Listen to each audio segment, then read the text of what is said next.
And welcome back to EDH Deck Building. I am your host, Demo, and there is a card from Brothers War that we really got to talk about right away. I can't wait because this card is going to be an incredibly impactful card in the Commander format and just in Magic in general. So let's take a look at it. It's Rootpath Purifier. 3 and a green, Elf Druid, 3/4. And get ready for this line of text. Lands you control and land cards in your library are basic. That is a big deal. Obviously, there's never been a card like this in the history of the game. There is, so many repercussions of a card like this. I mean, it's incredibly impactful. It's incredibly impactful. Okay. And in order to sort of get the idea of how impactful it is, I'm just going to go through some scenarios here. Okay. So obviously by making the lands, both the lands in play and the lands in your library into basic lands is what's happening here, right? The interactions with other cards is what is really important here. And this is, I believe this is from the Brothers War Commander set or something. It has a different mana symbol. So I'm guessing that's where it's from.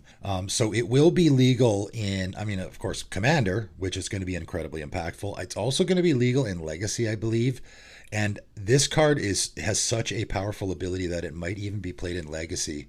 I would imagine a lot of Legacy players out there are probably going to be looking for a way to break this card, right? Because it just has such a powerful impact on the game in general, right? So let's run through a few scenarios here, right? I cast a Rampant Growth, right? Rampant Growth searches your library for a basic land, put it onto the battlefield tapped, right? Now I can search my library for any land for 2 mana and put it onto the battlefield tapped. I can get a Dark Depths. I can get a Cabal Coffers.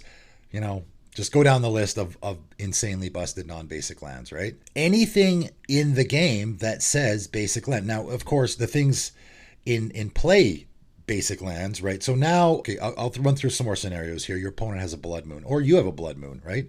Blood Moon turns non-basic lands into mountains.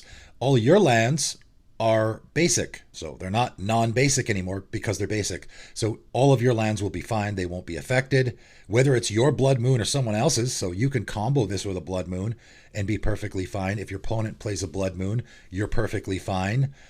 Someone cast a Path to Exile, right? A Path to Exile and an Assassin's Trophy, 2 of the best removal spells in the format, get a heck of a lot worse with a Rootpath Purifier in play. And a lot of other cards as well, right? Because now you get to get any land out of your library and put it directly into play. That's a heck of a lot better, right?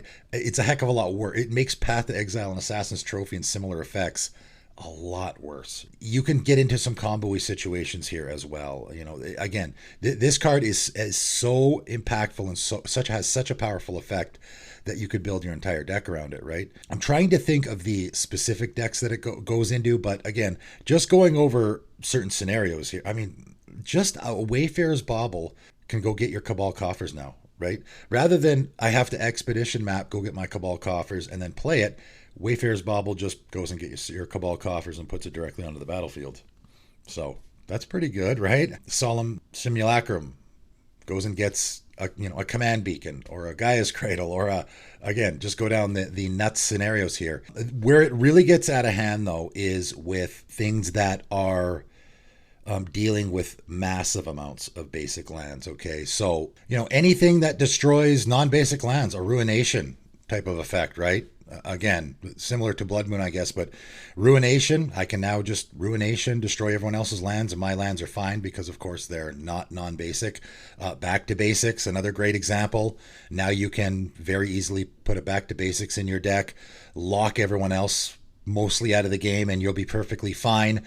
Anything that searches for, a whole bunch of basic lands is going to be absolutely bonkers here, right? Like a Boundless Realms. That's a card that you search your library for X basic land cards, where X is the number of lands you control.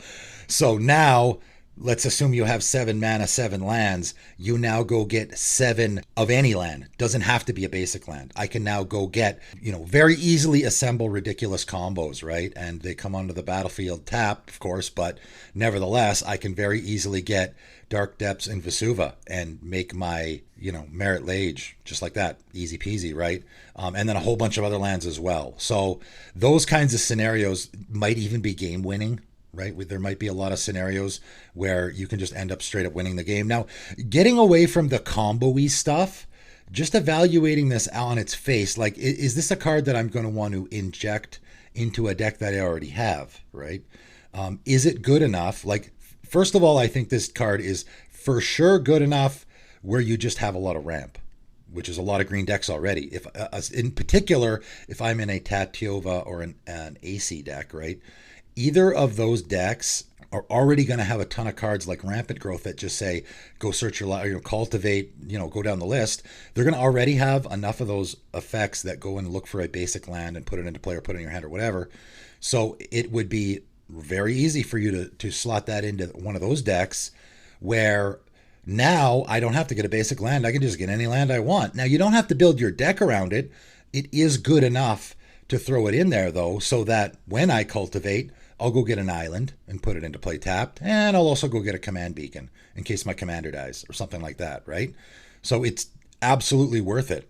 This card is very easily going to slot into any deck that is already doing lots of ramping, because I think that's probably where it's most easily used. And then also there is the combo potential, the maybe if you're in a Gruul deck that's already running Blood Moon or Ruination, this might be worth putting in there. Maybe if you are in a deck that is running one of those other not so nice pieces of, back to basics or something, might be worth putting in there, right? So easily can slot into a lot of decks, and also is a powerful enough effect that you could build your entire deck around it.